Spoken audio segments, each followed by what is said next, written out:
Bonjour les investisseurs, j'espère que vous allez tous bien. On est parti pour une nouvelle vidéo présentation de portefeuille. Aujourd'hui, épisode un peu spécial, c'est le bilan de l'année 2023, épisode 70 qui aurait dû être tourné le 31 décembre. Je suis très en retard, j'en suis désolé. Avant de faire ça, on fait des recommandations d'usage. Je vous rappelle que je ne suis pas un professionnel ni un conseiller financier, mais un simple amateur qui cherche à partager sa passion. En aucun cas, je vous invite à répliquer les positions de portefeuille. Formez-vous et faites-vous vos propres convictions. Il y a beaucoup de choses gratuites sur Internet, donc il n'y a aucune raison de ne pas se former. Vous êtes seul responsable de vos investissements, du choix des positions et donc des plus-values et des moins-values qui vont avec. Ok, donc on commence comme d'habitude par mon compte titre. En haut, vous voyez ma perf du coup sur l'année. Le CAC 40 dividende réinvesti a fait plus 20% sur l'année et moi j'ai fait moins 2,56%. J'ai perdu 602 euros sur l'année.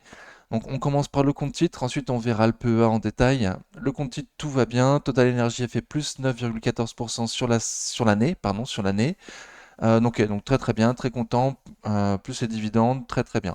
Par contre, du coup, j'ai réalisé des moins-values cette année. J'ai une perf nulle cette année, en grosse partie parce que j'ai commencé l'année très mal avec des sociétés de mauvaise qualité, beaucoup de small cap, beaucoup de mauvaises small cap, donc j'ai beaucoup vendu cette année. Notamment là, on voit que j'ai 1500 pratiquement de moins-value réalisées, donc ça correspond à Cumulus Vape que j'ai vendu pour en moins-value de 255 euros. J'avais une ligne également identique sur le PEA, donc je me suis dit bon, je vends le compte titre, il me restera la ligne sur le PEA, je récupère de la liquidité et on verra un peu plus tard pour le PEA. Donc on en parlera tout à l'heure. Ubisoft, j'ai validé ma moins-value sur Ubisoft en début d'année, moins 851 euros. Donc énorme, hein. Ubisoft, donc j'ai vendu pratiquement au plus bas, ou en tout cas au prix actuel pratiquement, vers les 22 euros. Donc j'ai vu que c'était bien monté dans l'année, et en fin d'année ça s'est redescendu. Donc bon, pas de, pas de regret sur Ubisoft. Voilà, j'aime plus la boîte. Je suis rentré dessus pour de mauvaises raisons. Je suis rentré dessus sans avoir regardé les fondamentaux. Voilà, donc j'ai validé ma perte. Si j'aurais estimé que c'était un bon plan, j'aurais pris la même ligne sur le PEA. Voilà, mais je l'ai pas fait. Je l'ai pas fait. Ubisoft, pour moi, c'est fini. Trop aléatoire. La sortie des jeux aléatoires, la vente des jeux aléatoires. Donc ce genre de société, enfin, jeux vidéo, voilà, je vais mettre de côté pour l'instant. Et j'ai également supprimé ma ligne Xilam en perte de moins 278 euros en début d'année. Je me suis dit, si vraiment j'y crois, bah, un peu comme Ubisoft, si vraiment j'y crois, je la reprends sur le PEA. Donc là, par contre, ce que j'ai fait, j'ai vendu ma ligne Xilam, elle était un PRU beaucoup trop élevé. J'avais bien conscience que si je voulais m'en sortir sur Xilam, il fallait que je renforce fortement mon PRU, enfin ma ligne. Il fallait que je fasse baisser fortement mon PRU et ça aurait été une ligne beaucoup trop grosse sur le compte titre, enfin sur n'importe quel compte d'ailleurs. Donc j'ai préféré vendre Xilam, valider ma moins-value et reprendre la même ligne sur le PEA en me disant on est tombé déjà vachement bas, ce serait compliqué de nous descendre encore plus bas. On va voir sur le PEA, mais il se trouve que c'est descendu encore plus bas. Ok, donc les 1500 euros de moins-value, c'était ça, c'est Cumulus Vape, Ubisoft, Exilam. Les sommes que je vous ai données, ça correspond à 1384 euros. Et donc il y a eu d'autres petites pertes, mais de toutes petites, donc je ne les ai pas notées. Hum, voilà, notamment j'ai tenté quelques produits à effet de levier, voilà, en spéculation, qui m'a fait perdre un petit peu d'argent, mais au moins je me suis formé là-dessus. Voilà, ok, donc voilà pour le compte titre. Donc pas besoin de mettre de pouces, pas besoin de mettre d'abonnement, pas besoin de mettre de messages sous la vidéo, hein. Je mérite pas, clairement. Ma performance est nulle, donc on va grandement s'améliorer sur l'année prochaine. Peut-être que l'année prochaine, vous pourrez mettre des pouces, vous pourrez vous abonner et mettre des commentaires. Pour cette vidéo, franchement, je mérite pas. Voilà, ok. Hop, le PEA. Donc le PEA, vous voyez les chiffres en haut sont les mêmes que sur le compte titre. Donc je ne fais pas la distinction entre le PEA et le compte titre. L'ensemble de mes deux comptes font mon compte bourse. Donc qu'est-ce qui s'est passé cette année sur le PEA? Donc déjà j'ai validé une grosse moins-value là aussi également, hein. J'avais des sociétés de mauvaise qualité que j'ai vendues en grosse perte. La première, la plus grosse des pertes que j'ai validées cette année, c'était Atos. Donc plutôt en fin d'année. Je me disais, ça se trouve, je vends au plus bas, c'était compliqué. Je m'étais déjà allégé pratiquement mon PRU, j'étais content, mais pas du tout assez. Ensuite, ça s'est écroulé à tos. Je pensais avoir vendu pratiquement au plus bas sur les 7 euros et je vois qu'en fait, en début d'année, ça continue à chuter. Donc, je suis content d'être sorti d'Atos. Je suis pas content d'avoir validé une moins-value de 851, 815 euros, pardon. Mais voilà, je préfère avoir vendu ce boulet qu'être encore dessus, quoi, clairement. Euh, voilà, toute l'année, pratiquement toute l'année, j'ai dit comment valoriser une entreprise qui gagne pas d'argent et qui est mal gérée. Et malgré tout, j'ai gardé, j'y croyais. Et voilà, quand ça s'est écroulé, j'ai vendu. Donc à 7 euros environ, grosse moins-value. Voilà, c'est comme ça. Autre grosse perte, du coup, Big Ben Interactive que j'avais pris pratiquement en même temps que Nikon. J'avais dû prendre. Non, bah, j'ai pris les deux sur le PEA, du coup, Nikon et Big Ben. Donc, Big Ben, grosse erreur en début d'année, hein. J'avais visé une oblique haussière, un support oblique, pardon, qui a cassé et j'avais pas vendu ma ligne, j'avais pas vendu vu qu'il se passait pas ce que je pensais. J'ai gardé. Et au bout d'un moment, j'en ai eu marre, j'ai vendu. Donc, j'ai vu que ça s'est effondré encore plus dans l'année, donc j'ai bien fait. Mais par contre, j'aurais pu vendre beaucoup plus tôt. Mon scénario s'est pas passé comme je le pensais et j'ai beaucoup trop tardé avant de vendre. Ok. Autre perte du coup sur le PEA, donc 309 euros de cumulus. J'avais les deux lignes, j'avais les lignes sur le compte titre et sur le PEA. Donc j'ai fini par vendre la ligne sur le PEA et sur le compte titre. Sur le compte titre, déjà, c'était plus pour récupérer la liquidité. Quand j'ai vendu sur le PEA Cumulus, c'était plus parce que le management avait un peu changé. Il s'était mis à faire des augmentations de capital, déjà, à nous diluer.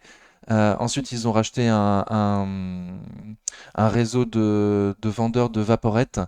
Voilà. Moi, Cumulus Web, j'étais rentré dessus parce que c'était un grossiste. Je voulais pas être sur des boutiques qui vendent en direct aux clients. Je trouve ça trop dangereux, trop mode. Ouais, il y en a trop, surtout, il y a des boutiques tous les 50 mètres. Donc je voulais pas du tout être dans ce business. Par contre, grossiste pour les vaporettes, ça m'intéressait beaucoup. Le souci, voilà, c'est qu'ils ont racheté un réseau de magasins. Ils ont fait une augmentation de capital en plus pour ça. Donc pour moi, le scénario a changé, l'histoire a changé sur Cumulus Vape. Voilà pourquoi j'ai validé en septembre, il me semble, ma moins-value sur la ligne Cumulus Vape. Voilà, moins 309 euros. Alors j'ai vu que ça n'avait pas augmenté, c'est toujours au plus ou moins le même prix auquel j'ai vendu. Seulement c'est quand même une conviction cumulative, c'est comme une conviction. Voilà. L'histoire a changé avec cette histoire de management et plus ces augmentations de capital. Il y en a eu deux, je crois, cette année, augmentation de capital sur Cumulus Vape. Donc ça m'a pas plu du tout. Mais il y a quand même du potentiel. Il me semble qu'il y a du potentiel sur Cumulus. Je la vois bien à 10 euros. Bref. J'ai validé ma ligne Nikon. Du coup, hein, sur la droite, j'ai mis plus ou moins les sociétés que j'ai vendues cette année, mes boulets que j'ai vendus cette année. Et sur la gauche, les boulets que j'ai gardés cette année. Donc Nikon que j'ai validé, que j'ai vendu également, en moins-value de 208 euros. Donc j'ai vu que ça avait grandement chuté après, hein, on est toujours pas repassé à mon prix de vente. Donc content d'en être sorti, pas content de la moins-value, encore une fois, bien évidemment, hein, mais bon, je préfère en être sorti, me rendu compte que j'avais fait une connerie, que j'étais rentré de sans stop ni rien, sur une société qui a jamais fait ce qu'il disait en fait, hein, et ils ont jamais réussi à faire ce qu'ils disaient, ils ont toujours déçu. Voilà. Donc bon, Nikon sorti, et comme je disais en début quand je parlais d'Ubisoft, je pense que pour moi les sociétés de jeux vidéo c'est fini, ou en tout cas par parcimonie, avec un stop court. Voilà, les fluctuations de vente, les reports de sortie de jeux, et est-ce que les jeux vont se vendre ou pas, sont des questions qu'il n'y a pas forcément sur les autres sociétés. Danone, leurs Actimel, ils vont se vendre tout le temps, quoi. Il n'y a pas besoin de tous les ans de renouveler l'Actimel pour qu'il soit à la mode et machin. Donc le jeu vidéo, c'est quand même particulier. Voilà, moi j'ai vendu, j'ai testé surtout parce que j'étais gamer. Voilà, évidemment, je suis rentré sans regarder les fondamentaux. Hmm, voilà, donc j'ai vendu ma ligne Nikon. Xilam, donc comme j'ai dit, j'ai vendu ma ligne sur le compte titre en moins-value et j'ai repris immédiatement une ligne sur le PEA en me disant ça a énormément chuté, ça peut pas descendre plus. Mais il se trouve que ça a descendu beaucoup plus. L'action a été divisée par plus que 10 cette année. divisé par 10 le prix de l'action. Moi, j'avais acheté 30 euros ma ligne Zilam sur le PEA, après avoir vendu ma ligne à presque 40 euros, je crois, sur le compte titre. Et aujourd'hui, Xilam est aux alentours des 3 euros. Voilà, donc divisé par 10 le montant de l'action. J'ai vendu pratiquement au prix actuel. J'ai vendu pratiquement au prix actuel en me disant mon PRU il est trop élevé. De 30 à 3 euros, il va falloir que je renforce fortement cette ligne qui va être surpondérée du coup dans mon portefeuille. Et est-ce que j'ai vraiment envie d'être surpondéré sur Xilam dans mon portefeuille? La réponse était non. Donc j'ai vendu. Si vraiment j'y croyais, encore une fois, j'aurais pu reprendre ma ligne tout de suite sur le PEA en me disant à 3 euros, ça peut pas descendre beaucoup plus bas. Mais je l'ai pas fait. Je l'ai pas fait. Je vais essayer de me concentrer sur les sociétés de plus grosse taille. Voilà, le gros move qu'il y a eu cette année, c'est surtout les small et mid cap. J'ai commencé l'année pardon avec un portefeuille avec 70% de small et mid. Donc il y a eu un crack hein, sur les small. En plus, j'étais pas forcément sur les bonnes small, hein, Atos qui est une small. Big Ben, Cumulus, Nekon, Xilam, voilà, tout ça c'est des small, mais c'est pas forcément les meilleurs. C'est pas les Steph, c'est pas les. En tout cas, c'est pas ce qui a été recherché cette année, quoi. Et Xilam, pour en revenir à Xilam, du coup, qui nous ont fait une augmentation de capital également. J'étais rentré dessus en me disant le streaming, machin, c'est génial, c'est l'avenir. Euh, Xilam, le management de Xilam communiquait beaucoup en disant que le streaming, les sociétés américaines de streaming avaient boosté le portefeuille. Et là, en fin d'année, ils nous ont dit, ah, les sociétés de streaming, ils ont retardé ou annulé des productions, des commandes. En tout cas, il y a moins de demandes de leur part. Du coup, on ne sait pas trop où on va aller en 2024. Donc moi, c'est ça qui m'a fait vendre Xilam, hein. C'est que le management, enfin, l'histoire avait changé de nouveau, hein. J'étais rentré dessus pour le streaming. Et en fin d'année, Xilam nous dit, bah, le streaming, ça marche moins bien. On ne sait pas trop ce qu'on va faire l'année prochaine. Et 2, 3 semaines plus tard, ils ont fait une augmentation de capital. Ok. Et donc je disais ça pourquoi? Parce que j'ai commencé l'année avec 70% de small et mid. Donc déjà c'était compliqué avec le crack des small et en plus j'étais pas sur les meilleurs small. Voilà, donc j'ai gravement changé mon portefeuille cette année. Je suis rentré sur beaucoup de grosses caps. Je souhaite avoir un fonds de portefeuille déjà de grosses caps de belle qualité avant de me lancer dans des sociétés plus spéculatives. Voilà, j'ai voulu prendre un raccourci entre guillemets en voulant prendre des small caps, en commençant la bourse en prenant des small caps, en me disant il est plus facile pour une small cap de doubler de taille rapidement qu'une grosse. Voilà, donc c'est vrai. Le truc, c'est qu'elle peut aussi baisser, diviser par deux beaucoup plus vite qu'une grosse. Voilà, donc je tiens à avoir un fonds de portefeuille maintenant beaucoup plus conséquent, de grosses caps, pour ensuite avoir un peu plus de marge de manœuvre pour prendre les small. Revoir aussi mon money management, mes tailles de ligne n'étaient pas forcément adéquates. Voilà, donc tout ça, j'en suis conscient, j'y travaille. Cette année, notamment, je me suis aussi formé sur l'analyse fondamentale, chose que je maîtrisais pas du tout en début d'année, donc ça va beaucoup mieux là-dessus. Il faut encore que je continue à me former, hein, bien évidemment. Si je veux rester en bourse et faire des performances bien meilleures, il va falloir que je continue à me former. L'analyse technique, l'analyse fondamentale, jouer aussi sur ma psychologie qui compte énormément, hein. Le FOMO, je suis un peu le roi du FOMO. Euh, Money management dans le sens aussi où à la gestion de la liquidité. J'ai fini l'année avec zéro de liquidité. Voilà, je compte un peu trop sur mon épargne de précaution. Je devrais pas. Euh, voilà. Donc, on fera de nouveau, enfin, tout au long de la vidéo, je vais faire des petits bilans. J'espère que ça va pas être trop long. Ok, on continue.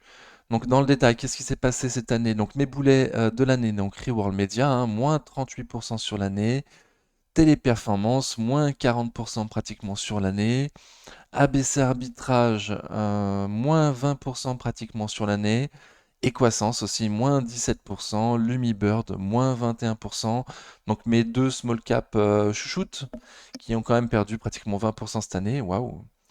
Total Energy, plus 9, donc on l'a déjà vu sur le compte titre. Kering, moins 15%. J'en ai parlé tout au long de l'année. Métropole TV, moins 9,45%. Alors, qu'est-ce que je peux vous dire cette année? Donc, cette année, je suis rentré sur LVMH un peu trop haut. un peu trop haut. Du coup, maintenant, je suis obligé d'avoir une ligne un peu trop surpondérée dans le portefeuille. D'habitude, je veux pas qu'une ligne dépasse 10% du portefeuille. Là, elle dépasse 10% du portefeuille. Et en plus, je compte continuer à investir dessus tant qu'on a des prix très intéressants. Notamment là, vendredi, on était tombé à 660 euros, donc le support. J'ai grandement hésité. Voilà, mais on en parlera du coup lors de ma vidéo de janvier. Là, pour cette année, LVMH qui s'est écroulé, l'LVMH et le luxe s'est écroulé. Ok, donc c'est moi ma première année sur le luxe et ça s'écroule. Ok, c'est comme ça. Donc on a déjà parlé de Ruan Media qui a perdu 38%. Donc c'est l'une des small caps qui me reste. Je garde, je suis en grosse moins-value, mais je garde. Voilà, il a fallu que je fasse des choix et j'ai gardé celle-là. C'est une conviction. C'est une conviction. Je pense que ça va au minimum 5 euros. Alors attention, je suis dessus, j'ai un biais, hein, bien évidemment. Mon PRU est à 4,75. Mais je pense que ça vaut au minimum 5 euros et que si je suis patient, je pourrais même la vendre à 10. Donc je vais patienter. Je vais patienter. Aujourd'hui, la ligne est un peu trop grosse et j'ai peu de liquidité pour pouvoir me renforcer. Mais s'il y a une occasion sur les 3 euros ou un peu en dessous, il est fort probable quand même que je prenne la liquidité pour renforcer Rio Media. ST Microelectronics, donc c'est là une bonne nouvelle de l'année, très bien, plus 37%, je me suis fortement renforcé.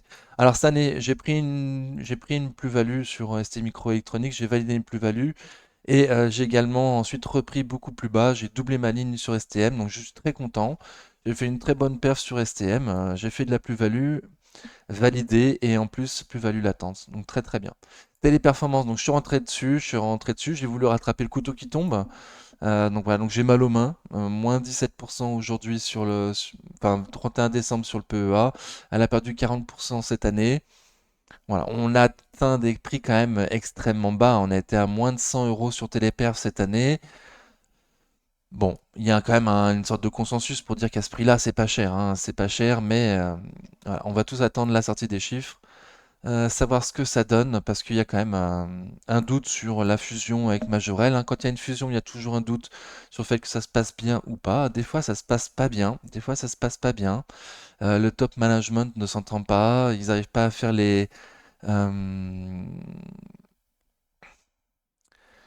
euh, les synergies promises. Voilà. Donc, on va voir comment ça se passe, Téléperf. Plus l'histoire de l'IA. Donc voilà, donc tout le monde plus ou moins patiente, mais a priori on a un prix intéressant. Après, moi j'ai trop de sociétés, services audiovisuels, télécommunications audiovisuelles. Du coup, si je peux m'alléger fortement en repassant en plus-value, je le ferai. Je garderai quand même une ligne, mais m'alléger fortement, je le ferai. Orange, Orange c'est la plus vieille de mes lignes du portefeuille, du PEA. Du coup, j'ai commencé sur le compte titre.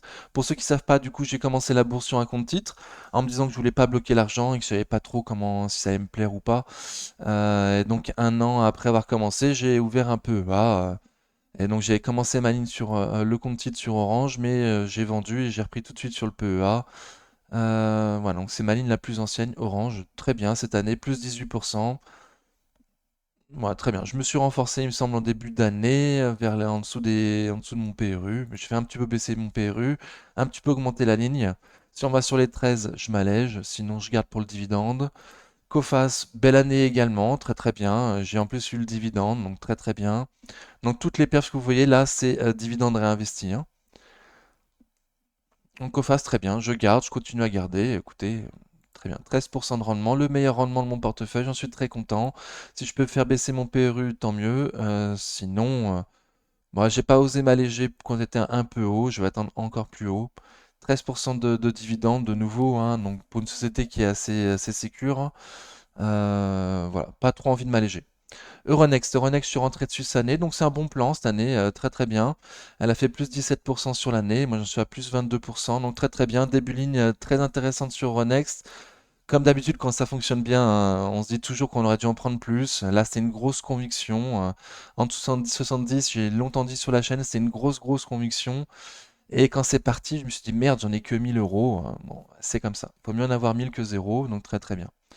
GTT, elle aussi, je suis rentré dessus cette année. Elle aussi, c'est un bon plan. Du coup, cette année, très très bien. Plus 24% sur l'année, elle a fait. Moi, plus 18%. Comme pour Euronext, hein, quand ça se passe bien, tu te dis mince, j'aurais dû en prendre plus. Donc très bien.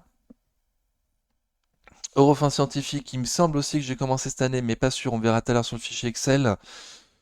Moins 10%, moins 10% et son prix actuel vers les 60 euros, je trouve ça un peu cher, hein. Je trouve qu'il y a peu d'espace pour elle au nord. Donc bon, je vais garder, je suis pas loin de mon PRU. Ouais, je vais garder, mais 60 euros, c'est peut-être un peu cher sur Eurofins. Je vais attendre. Je me suis renforcé cette année à 58, hein, et je compte me renforcer encore si ça va plus bas. Voilà, mais par parcimonie, je trouve que vers les 18-20 euros, c'est quand même 58-60 euros, pardon, c'est peut-être un peu cher. Par rapport au prix historique, ça va, hein, mais si tu compares par rapport aux autres, ça paraît un peu cher quand même. Ruby, donc voilà, moins 1% sur l'année. Ruby, bof, elle a rien fait. Société à dividende. La dernière fois qu'elle a versé son dividende, ça s'est écroulé, Ruby. Voilà, donc là, j'espère que ça va monter jusqu'au dividende et que ça devrait normalement de nouveau rechuter au détachement du dividende. Donc bon, ligne plutôt moyenne, je renforce pas. Moyenne qualité, bon, j'aime bien le rendement, mais voilà. Moi, j'estime un prix juste vers les 30 euros sur Ruby. Soit on y va, tant mieux. Je m'allège, je garde une partie de mon dividende, une partie pour le dividende et je m'allège le reste. Si ça y va pas, c'est que j'aurais fait un mauvais choix. J'ai pas de stop, bien évidemment. Donc on va voir ce que ça va donner. Les prix actuels semblent quand même bons. Bon, on peut jamais être sûr que ça peut pas aller plus bas, hein, et surtout lors d'un crack, ça ira plus bas forcément. Voilà, donc encore une fois, ça a tellement chuté que j'espère que ça va pas continuer à chuter. Au niveau fondamental, on arrive à un bon prix quand même. Voilà, mais rien n'est sûr. Sanofi, donc je suis rentré dessus cette année. Elle, mauvais choix. Par contre, mauvais choix, j'étais rentré dessus, c'était une tendance haussière. J'ai vu que le prix était un petit peu élevé, donc j'en avais bien conscience, mais c'était une belle tendance haussière. Il y avait quand même une marge de progression pour elle au nord quand même. Bon, il se trouve que peu de temps après que je sois rentré, elle a fait sa plus mauvaise journée historique. Elle a perdu moins 19% à la sortie des chiffres après que je sois rentré dessus. Donc c'était historique.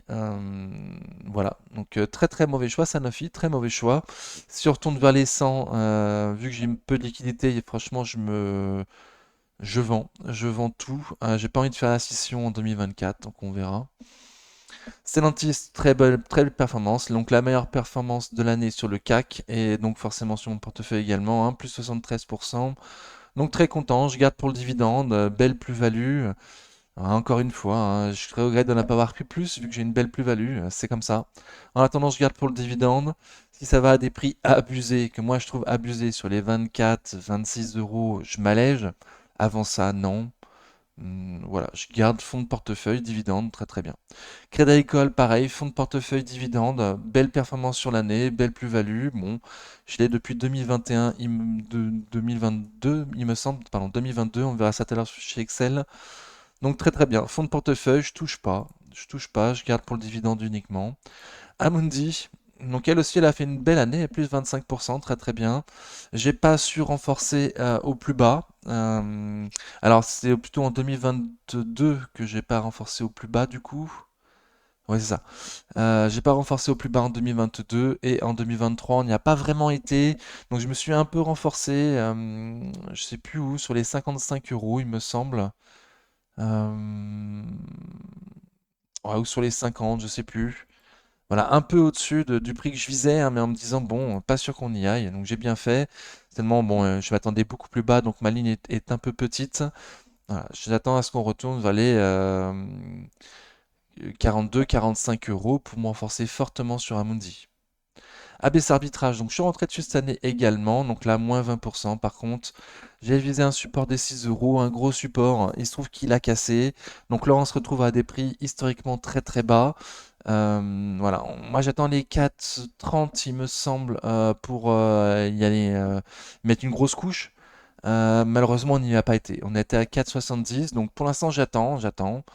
De me renforcer fortement sur ABC Arbitrage, sur les 4,30, sont plus bas. Graphiquement, c'est un plus bas. Ok, Société Générale, donc je suis rentré dessus également cette année. En début d'année, j'avais pris 1000 euros sur mon peu de cash que j'avais en disant, bon, je vais quand même viser sur les bancaires. Il me semble que les bancaires, c'est un bon plan. Euh, voilà, la remontée des taux devrait être bénéfique aux bancaires, donc c'est le cas, très très bien. Seulement peu de temps après que je suis rentré sur cette bancaire, il y a eu la faillite de la SVB Bank. Voilà, aux US, il y a eu une faillite de trois banques aux US. Oups! Voilà, donc je m'étais quand même allégé une partie en plus-value avant de repasser en moins-value, un peu avant le dividende, il me semble, hein. Un petit peu avant le dividende, j'ai dit bon, je suis en plus-value, je préfère m'alléger au cas où ça descend beaucoup plus bas après le détachement du dividende. Voilà, parce que je savais que j'avais passé en négatif. Bon, et j'ai pas pu renforcer, du coup on n'a pas été cette année sur les 19-20 euros. Si ça y va, c'est le gros support plus bas, je me renforce un petit peu, vu que je me suis allégé un petit peu, voilà, c'était dans l'optique de pouvoir me renforcer sur 19-20 euros.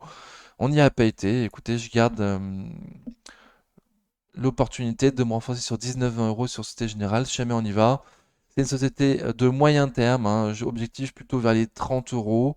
Donc là, je suis en négatif, mais j'ai quand même touché le dividende. Donc l'un dans l'autre, je suis quand même positif.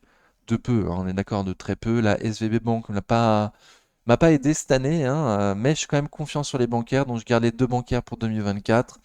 Voilà, moi je suis assez confiant avec la remontée des taux. En espérant qu'il n'y ait pas de nouveau un souci de banque qui fait faillite ou autre, quoi. Donc à suivre. Equasens, donc Equasens c'est Lumibird, mes petites chouchoutes, small cap chouchoutes. Bon, c'est écroulé toute la C2, c'est vraiment écroulé cette année. Lumibird, Lumibird manque de croissance. Manque de croissance. Il y a eu le Ségur de la santé l'année dernière, là, en 2023, qui a bien boosté le truc. On pensait que ça durait plus longtemps, que, voilà, ça boosterait un petit peu la croissance des croissances un peu plus longtemps. Et en fin d'année, ils nous ont dit, bon, bah, le Ségur, c'est fini. Voilà, ça y est. Ça s'est écoulé, quoi. Ça s'est écoulé à la suite de cette sortie de chiffres sur lequel ils nous ont averti que, bon, la croissance et était peut-être pas au rendez-vous en 2024. Donc à suivre, même 2023, plutôt moyen, il me semble. Bon, là, je sais plus, hein, je brode, mais quelque chose comme ça. Ok, donc je garde plutôt 55 euros pour moi pour le renfort maintenant. J'ai longtemps attendu là, les 60 euros pour me renforcer. Seulement, on y a été pour une mauvaise news. Donc maintenant, je vais attendre un cran plus bas. Ça se paye quand même relativement cher, Lumibird. Voilà, historiquement, ça se paye cher, mais historiquement, il y avait plus de croissance. Donc, du coup, maintenant, je vais viser moins cher, plus bas. Ok, Total Energy, donc super, ligne compte titre, fonds de portefeuille. Je l'ai pris cette année sur le PEA d'ailleurs. J'ai longtemps hésité. Forcément, j'ai une ligne sur le PEA, sur le compte titre à 30 euros. Du coup, j'avais un biais d'ancrage. Et acheter à 50 euros, ça m'a fait mal. Ça m'a fait un peu mal, mais bon, voilà. L'énergie, pareil, sur la chaîne, on va dire que l'énergie pas chère, c'est fini, hein. Donc toutes les énergéticiennes, sociétés énergétiques, pardon, je pas CSD énergéticienne.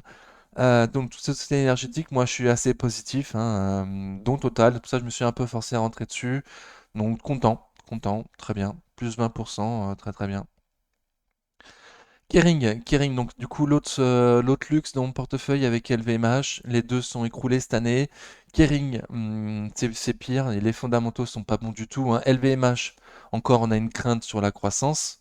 Mais les chiffres qui nous sont sortis cette année étaient quand même très très très très bons, hein. Par contre, les investisseurs étaient beaucoup plus exigeants que les sorties de chiffres d'LVMH. Mais les chiffres d'LVMH étaient quand même exceptionnels. Kering, c'est un peu le contraire, hein. Kering, les sorties de chiffres étaient vraiment nulles. Enfin, en tout cas, le troisième trimestre que moi je retiens, forcément, il m'a marqué, hein, moins 9% de chiffre d'affaires. Tous les secteurs de l'entreprise en baisse de chiffre d'affaires, en perte de part de marché, à part les lunettes, pour ceux qui, voilà. Mais voilà, c'était vraiment dur, quoi, dur. Je sais pas à quoi s'attendre pour le quatrième trimestre 2023.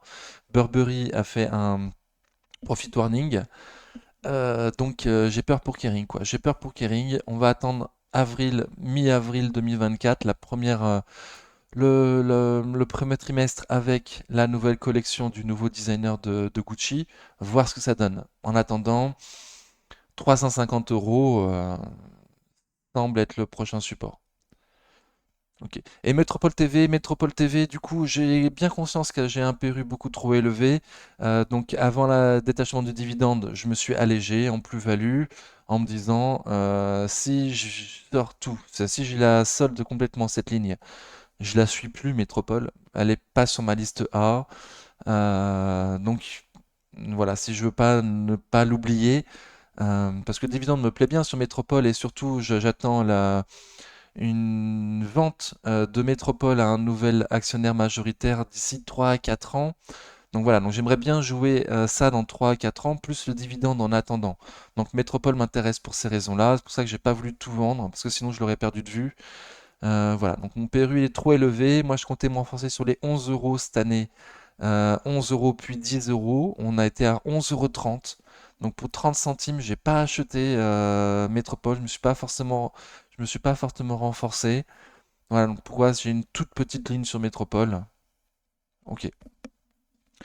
Donc on va essayer de voir la même chose, mais sur le fichier Excel maintenant. Je pense, voilà, forcément j'oublie des choses, hein. Ok. Alors, oui, juste en décembre, du coup, j'ai eu des coupons. J'ai eu des coupons pour 96 euros. Voilà, c'est pour ça qu'il y avait 100 euros de liquidité sur le PEA, alors que en novembre, pardon, il n'y avait pas de liquidité.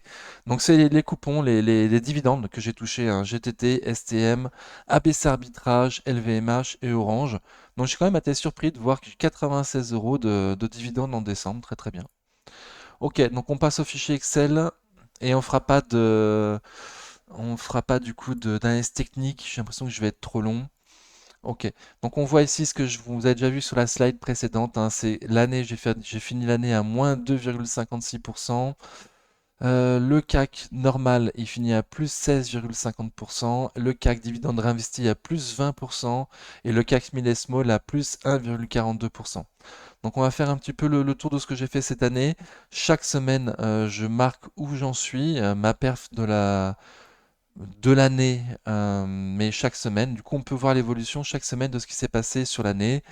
Donc on peut voir que j'ai commencé l'année très très bien, en plus-value, très très bien, et surtout avec la société à dividendes, hein. En début d'année, ça marche bien les dividendes. Au 19 février, j'ai eu mon top sur mon compte, sur mes comptes, à plus 10% de plus-value le 19 février. D'ailleurs, je me rappelle la vidéo de portefeuille de cette semaine où j'avais dit je sens que je devrais tout vendre maintenant parce que sinon je vais faire une moins bonne année que là les plus 10. Donc je l'ai pas fait, hein, je l'ai pas fait. Et j'ai fini l'année à plus 2. Donc j'avais raison. J'aurais peut-être dû vendre le 19 février et tout recommencer à zéro en cours d'année ou en fin d'année en validant ma plus-value de 10%. Bon, c'est comme ça. Donc ensuite tout se passe bien et là ça s'écroule en mars. Ça commence à s'écrouler en mars avec une baisse de 7% en mars. Waouh, donc énorme, hein. En une semaine, 7% de baisse, énorme. Ensuite ça se reprend un petit peu, bon ça vivote, ça vivote jusqu'au 25 juin, je retourne pratiquement à zéro. Ok, ensuite ça continue à vivoter et là début août je passe en négatif. Je passe en négatif. La semaine suivante, je passe en négatif depuis que j'ai commencé la bourse, du coup.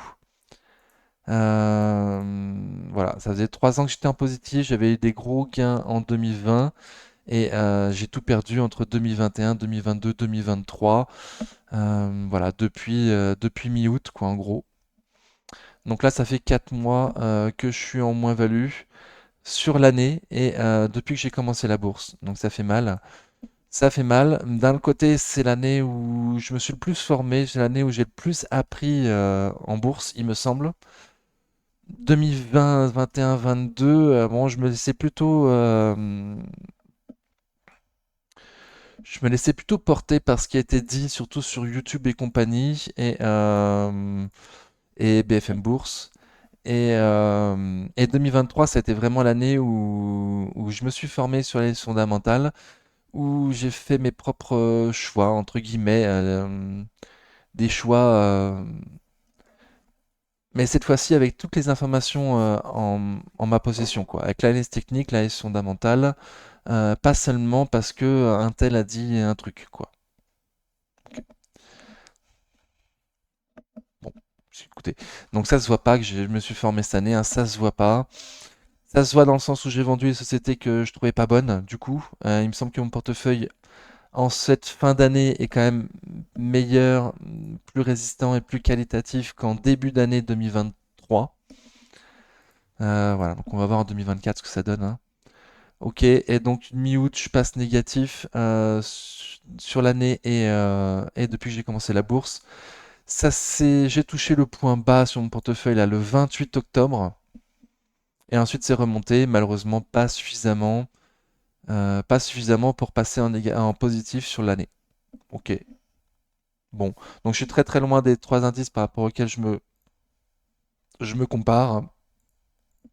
J'ai fini l'année avec zéro de liquidité.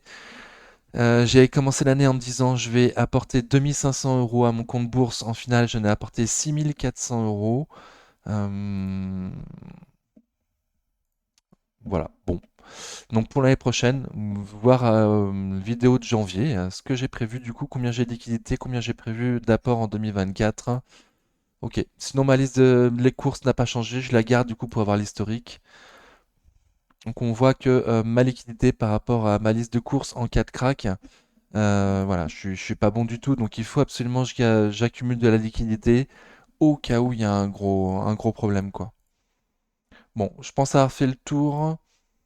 Toutes les questions, bah, n'hésitez pas à les poser sur le Discord. Du coup, pas de commentaires cette année, pas cette semaine. Ma vidéo de portefeuille.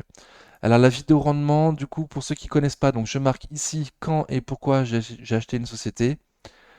Donc on peut voir vite fait les sociétés de 2023, du coup, Total Energy sur le PEA, j'ai déjà sur le compte titre, j'ai pris sur le PEA, donc ça c'était un bon plan.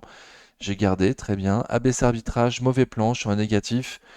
Mais bon, voilà, il me semble que c'est une année plutôt particulière, assez exceptionnelle. Je vais essayer d'en profiter pour m'en forcer et d'avoir un PRU le plus bas possible.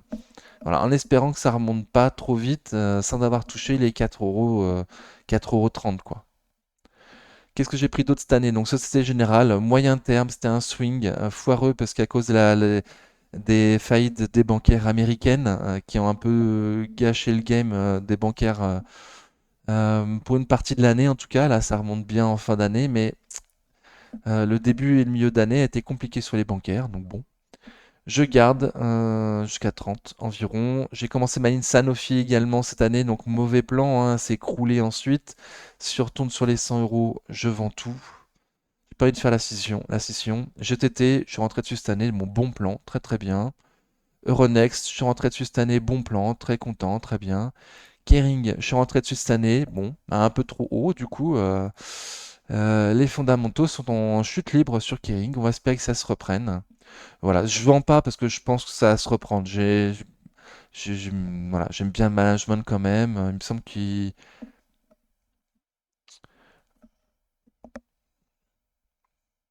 Il me semble qu'on est dans le même bateau, eux et nous, quoi, hein. S'ils veulent s'en sortir, il faut qu'ils travaillent. Et s'ils travaillent suffisamment dur, Kering, ça va remonter, quoi. Ok, donc il y a les 350, je me renforce. Pour l'instant, avant avril 2024, j'ai pas d'autre prix, quoi.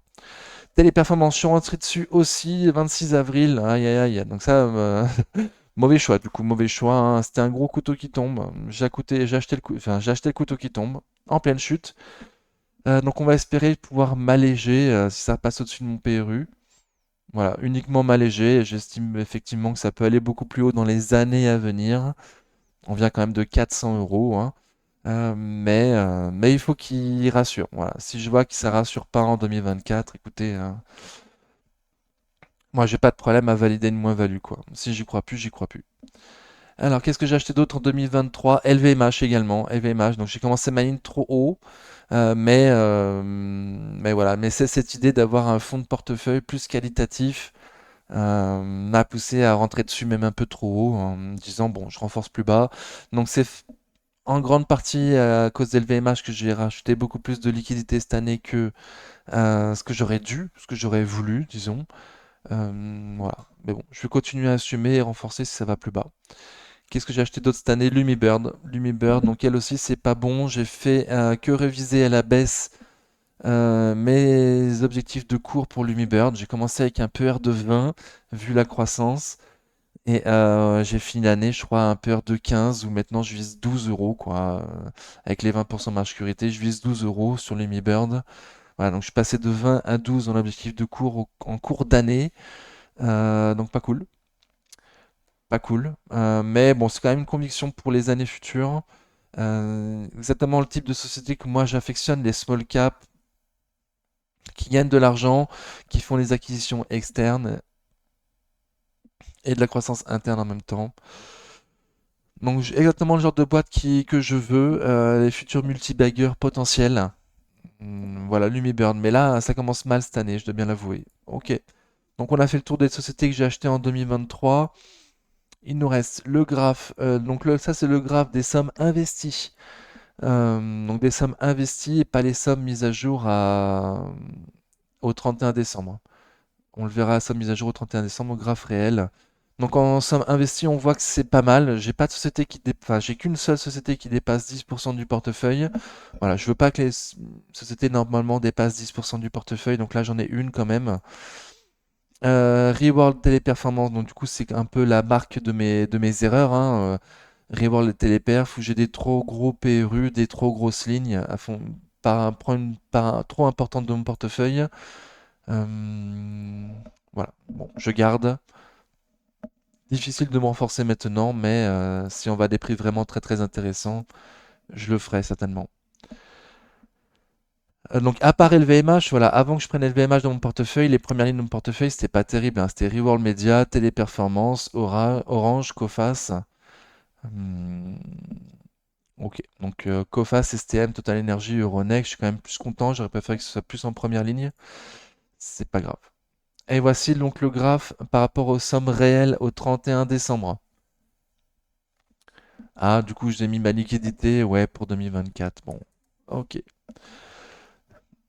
Donc j'ai un petit peu plus de liquidité, j'ai rajouté un petit peu sur mon... Enfin, ah oui, c'était mon épargne de précaution qui, du coup, maintenant est passée sur mon livret de développement durable. Donc je vous ai mis mon épargne de précaution en même temps, que je devrais pas compter de nouveau, mais bon, je le fais, hein. Si demain le CAC va à 6000, évidemment, je sors mon épargne de précaution, quoi. Même si c'est pas prévu pour ça, bon. Ok, donc mon graphe aux sommes réelles au 31 décembre, plus ma liquidité. Euh, Mon épargne de précaution, puisque j'avais plus de liquidité prévue pour la bourse.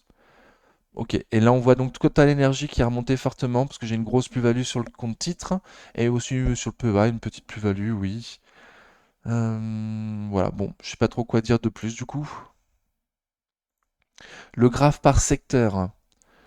Voilà, donc les services financiers et services de communication sont un peu trop importants dans mon portefeuille, il me semble. C'est pour ça que je l'ai dit que sur Téléperformance, services de communication, si je pouvais m'alléger de moitié sur ma ligne, ça m'arrangerait. Services financiers, par contre, quoi m'alléger, ça c'est beaucoup plus compliqué, hein. Ça c'est plus compliqué. Je les aime toutes en fait. ABC Arbitrage, Amundi, Coface, Crédit Agricole. Ah si, il y a Société Générale.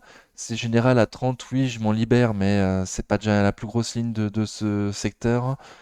Et c'est peut-être pas pour tout de suite non plus. Donc bon, secteur financier, pour l'instant, je sais pas quoi m'alléger. Donc il va falloir surtout que je renforce les autres secteurs. Et il y a aussi un souci que j'ai dans mon portefeuille, c'est parce que je veux avoir mon fonds de portefeuille. Il y a un fonds de portefeuille que je touche pas. Bon père de famille, des grosses capes. Je me renforce uniquement si ça va un crack, des trucs comme ça. Mais j'ai pas tous les secteurs. Donc il me manque surtout bien de consommation courante. C'est pour ça que je regarde toutes les semaines, enfin tous les mois maintenant dans ma vidéo de portefeuille. Mais ça a changé d'ailleurs. J'ai pu faire la vidéo tous les mois, c'est trop long. Bref, dans mes vidéos de portefeuille, je regarde toujours Pernod Ricard et L'Oréal dans le secteur des biens de consommation courante parce que je compte rentrer dessus à un prix intéressant, quoi. Donc, bon, je fais la vidéo le 13 janvier. Oui, il y a Pernod Ricard qui est descendu très bas ces derniers temps. Et j'ai pas trop de liquidité, donc ouvrir une nouvelle ligne maintenant avec peu de liquidité, ça me paraît compliqué. Bon, matériaux de base, donc Air Liquide. C'est pour ça que je regarde Air Liquide dans mes vidéos de portefeuille. Services aux collectivités et immobilier. Alors ça, c'est les secteurs que j'aime moins. C'est des sociétés très endettées à chaque fois. Les fondamentaux me plaisent pas. C'est compliqué. Euh, voilà, évidemment, enfin, éventuellement plutôt. CBO Territoria sur les 3,50, ouais. Services aux collectivités, Veolia vers les 25, oui. Mais il est aussi fort probable que je prenne des ETF pour ces secteurs, parce que j'aime pas trop ces sociétés. Voilà, les fondamentaux de ces sociétés, c'est toujours compliqué pour moi. Donc peut-être passer à autre chose, parce que j'aurais pas spécialement de grosses convictions, à part un super prix, et encore quoi. Et voici mon graphe du coup par taille d'entreprise. Donc ça a bien changé par rapport au début de l'année, hein. Je finis l'année avec pratiquement 60% de big cap et seulement 25% de small. Donc ça fait 40% de mid and small.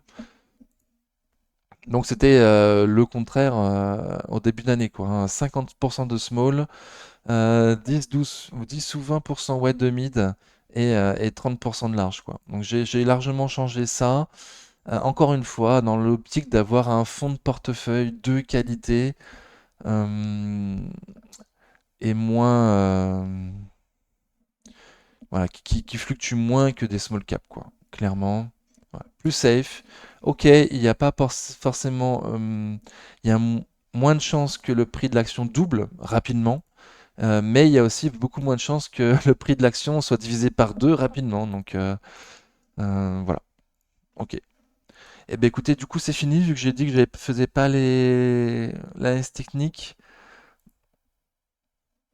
Hop, un petit coup sur le portefeuille. Je souhaite à tous bonne année. Pardon. Bonne année, plein de bonnes choses, surtout la santé. Un peu d'argent, oui aussi, on est sur une chaîne de bourse, mais surtout la santé, hein. Si on est riche au cimetière, ça sert à rien, ou à l'hôpital, ça sert à rien. Donc la santé surtout, et l'argent en plus. Voilà, quelle conclusion faire? Bah déjà, je fais le point sur mon PEA d'ici 3 4 ans. Aux 5 ans du PEA, je ferai le point. Savoir si je suis vraiment trop loin des indices, bah, je passe aux ETF. Hmm, Pour l'instant, je le fais pas. Pour l'instant, je le fais pas. Moi, ce qui me plaît dans la bourse, c'est suivre les entreprises, les trouver, les chercher, les étudier, les suivre. Voilà. Les ETF, bon, c'est moins fun. Il y a rien à faire, quoi. Il y a rien à faire. À partir du moment où tu as trouvé 2, 3, 4 ETF qui te conviennent, bon, bah, tu renforces régulièrement dessus, et puis point. Bon. Donc voilà. Donc un point vu mes stats toutes pourries d'ici 3 4 ans sur le PEA. Peut-être même commencer les ETF dès maintenant, comme j'ai dit, hein, société immobilière, société services collectivité, ETF américain aussi, ce serait bien, un petit ETF SP 500, ce serait bien cette année. Voilà. Comme j'ai dit tout à l'heure aussi, continuer à me former, analyse technique, analyse fondamentale. Voilà, j'hésite même à prendre la formation de Top Invest pour ceux qui... voilà. Si je la prends, j'en ferai une vidéo, hein. Il m'a proposé un prix. Il m'a dit, si tu veux, je te l'offre.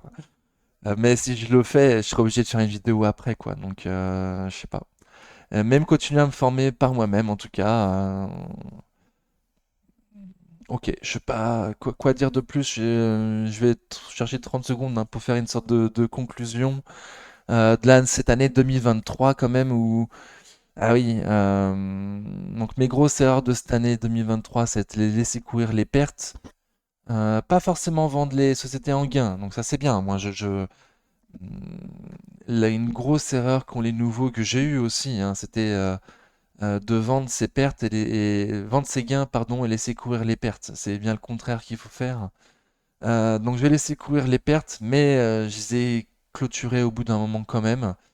Mais pas toutes, clairement, hein. J'ai des grosses moins-values sur mon portefeuille. Je suis rentré sur les sociétés sans stop. Reworld Media, notamment, quand tu regardes le graphique, je l'ai déjà montré, hein. Euh, J'avais acheté un gros support et une fois qu'il a cassé, j'ai pas eu la présence d'esprit de vendre. Euh, voilà, ça aussi, essayer moi, je tombe amoureux de mes sociétés. Je suis qui un démotif. Quand je rentre sur une société, je l'ai étudiée, je sais ce qu'elle fait, j'en connais un peu sur la société. Du coup, je m'attache, quoi. Je m'attache et ensuite pour m'en séparer, c'est compliqué. Donc c'est pour ça que j'ai choisi cette stratégie long terme, buy and hold, bon père de famille. Mais ma perf serait bien meilleure si j'avais des stops, clairement. Donc à travailler. C'est pas parce que je suis bon père long terme de famille qu'il faut rester ancré coûte que coûte sur n'importe quelle société alors qu'on a des signaux graphiques nous disant ça va plus bas, quoi. C'est ça qui m'embête. Donc à travailler ma psychologie, comme j'ai déjà dit tout à l'heure, hein, à travailler ma psychologie sur le FOMO, Bah, sur les pertes, sur couper les pertes plus tôt et pas laisser courir. Voilà. Il y en a certaines sur lesquelles je suis rentré en disant ça. Les trois quarts des sociétés sur lesquelles je suis rentré, je me suis dit ça. Je me suis dit, bon, c'est un début de ligne, je me renforce plus bas si ça va plus bas. Euh, voilà. Maintenant, j'en ai suffisamment de cette catégorie, entre guillemets, où je suis rentré dessus, c'est qu'un début de ligne, et puis je me renforce plus bas. Pour le restant de mon fonds de portefeuille et pour mes stats, hein, pour ma performance annuelle aussi, il serait bon que je commence aussi cette année 2024 à rentrer sur cet été de bon père de famille, que je garde long terme, mais même si pour du long terme, rentrer avec un stop. Voilà. Donc c'est pour ça que tant que j'ai pas de liquidité, je vais attendre d'avoir plus de liquidité. Tant que j'ai pas 20% de liquidité, forcément, quand je rentre sur une société, il faudrait que j'ai un stop. Au-delà de 20% marge sécurité, à partir du moment où je veux pas timer le marché, bah, ce sera sans stop. Bon, je sais pas si j'ai été clair. Disons que si ma liquidité dépasse les 20%, euh, je peux utiliser cet argent-là pour me renforcer sur les sociétés sur lesquelles je suis en moins-value plutôt. Voilà. Et, et utiliser les 20% de marge de sécurité uniquement si le CAC va en dessous des 6005 par exemple. 6000, 6005. Hmm, voilà, c'est ça plus ou moins bon. Ok, cette fin de vidéo part en cacahuète. Je vous remercie beaucoup d'avoir suivi la vidéo jusque-là. J'espère que ça a convenu. J'espère que t'as pas mis de pouces. J'espère que tu t'es pas abonné. J'espère que t'as pas mis de commentaires parce que je mérite pas. Et vidéo de portefeuille très prochainement. Une fois par mois, c'est trop long. Toutes les semaines, c'est trop de travail pour moi. Toutes les semaines, c'est trop de travail. Donc peut-être tous les 15 jours. Il y a un autre youtubeur qui fait des vidéos de portefeuille que je suivais avant de le faire moi-même. Maintenant, j'ai plus le temps. Euh,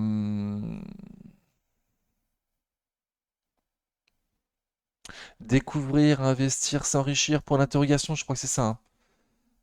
Donc lui, il fait une vidéo de portefeuille tous les 15 jours. Donc j'essaierai de me caler par rapport à ces vidéos, à certaines de ma vidéo de portefeuille tous les 15 jours également, pour que vous ayez une vidéo de portefeuille chaque semaine, soit la sienne, soit la mienne.